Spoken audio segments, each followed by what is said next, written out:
Aquí en el corazón de la delegación Benito Juárez, en el último reducto del panismo en el Distrito Federal.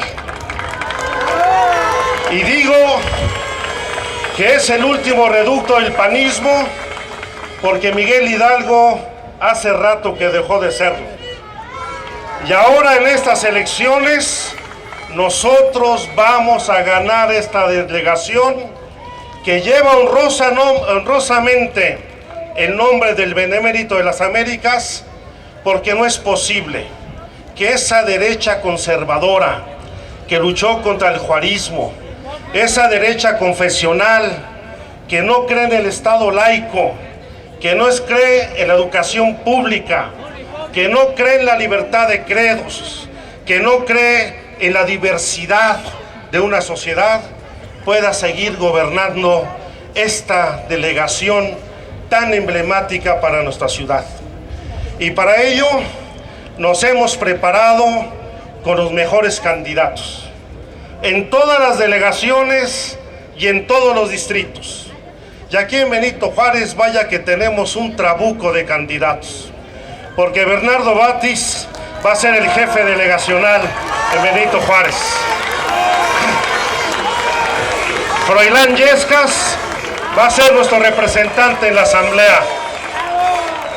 Y nuestro compañero Pablo de Anda le va a cerrar el paso hasta al testaferro de Felipe Calderón, a César Nava, en esta delegación.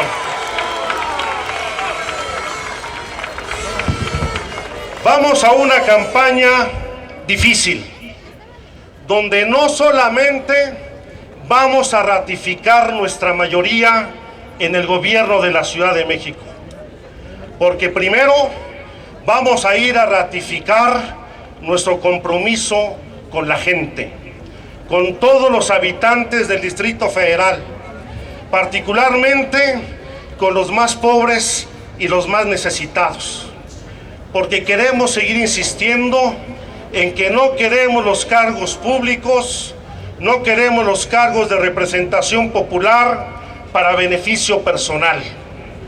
Queremos esos cargos para defender este bastión político fundamental para el PRD y para la izquierda en todo el país, donde hemos venido construyendo un proyecto alternativo que queremos proponer y promover en todo el país.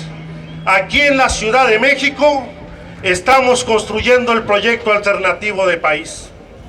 Aquí iniciamos los primeros programas sociales que han transformado de la vida de la gente.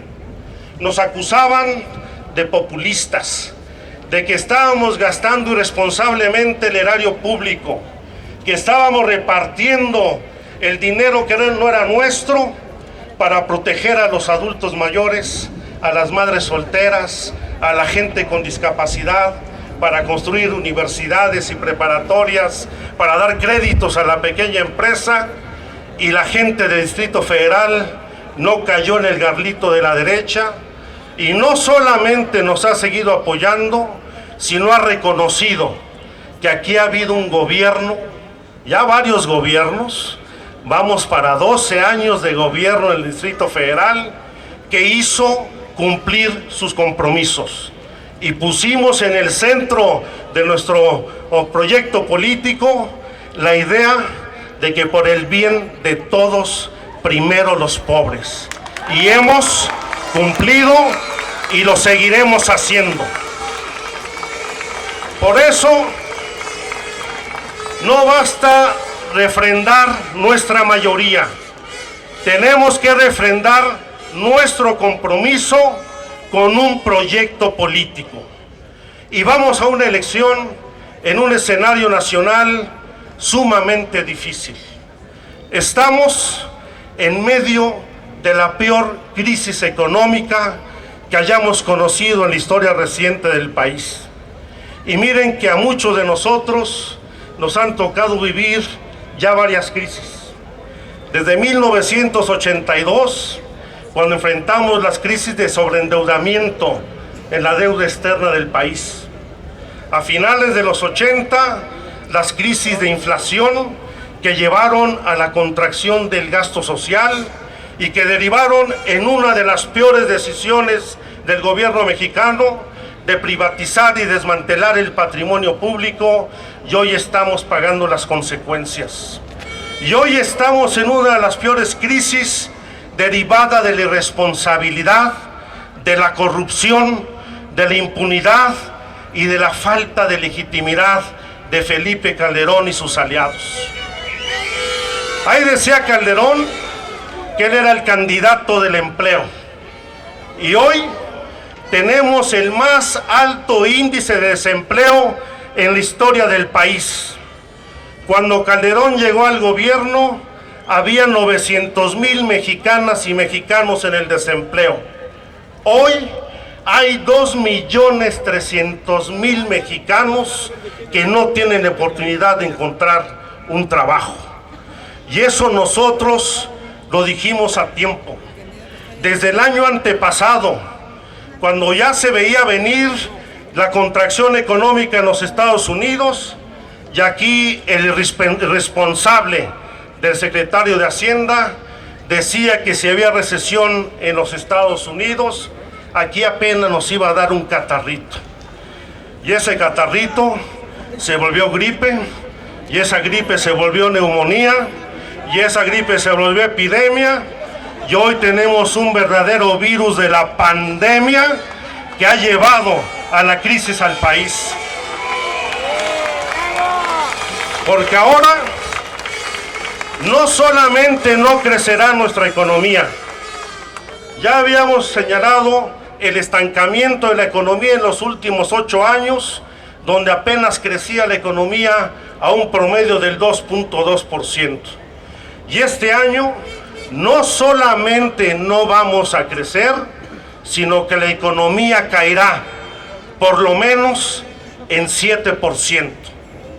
Y eso va a significar que esos 2,300,000 desempleos se conviertan por lo menos en 2,800,000 desempleos para finales de este año. Que el 30% de la población, más de 12 millones de mexicanos, tengan que irse a buscar una opción en la economía informal. Que por lo menos 300,000 mexicanos más aspiren a buscar una expectativa emigrando al extranjero, y que aumente la cifra de 7 millones de jóvenes que en todo el país lamentablemente hoy no estudian y no trabajan y no tienen expectativas en su futuro. Ese es el contexto económico de esta campaña, que además se da en el peor escenario de violencia y de criminalidad.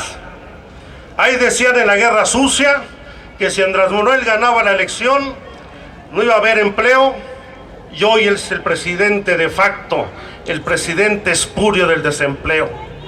Decían que íbamos a sobreendeudar al país, y la deuda pasó de 70,000 millones de dólares a cerca de 150,000 millones de dólares. Decían que iba a haber violencia e inseguridad, y hoy tenemos en el país más asesinatos ligados al crimen organizados que muertos en la guerra de Irak. Y junto a ello, la corrupción y la impunidad siguen permeando al gobierno federal y a muchos gobiernos de los estados. Ahí están las declaraciones del expresidente Miguel de la Madrid la semana pasada, al que ahora lo acusan de demencia senil. Quizá ya la tenía en 88 cuando impuso a Salinas de Gortari como su candidato. Pero ahora lo que ha dicho es sumamente grave. No solamente lo que ya sabíamos. Ya dijo que Salinas no solamente se robó la partida secreta, sino que mucho de la fortuna de la familia Salinas de Gortari se formó por las relaciones de sus hermanos Enrique y Raúl en sus relaciones con el narcotráfico. Lo dice el propio Roberto Madrazo en su libro, donde acusa a Ernesto Zedillo de haber protegido al cártel de Juárez y a Vicente Fox de proteger al Chapo Guzmán. Lo dicen muchos de los analistas, donde se ha ido acreditando cómo la corrupción y el crimen organizado ha permeado todas las esferas del poder público y en este caso desde hace ya varios sexenios al Ejecutivo Federal. Y lo más grave que dijo de la Madrid era que la impunidad, que no podía ser eso castigado porque la impunidad era una condición para que subsistiera el régimen. Por eso nosotros no solamente queremos un cambio de las instituciones, de esas instituciones que tanto defendía Fox, que tanto defendía Salinas y que han llevado a la mafia al poder político del país.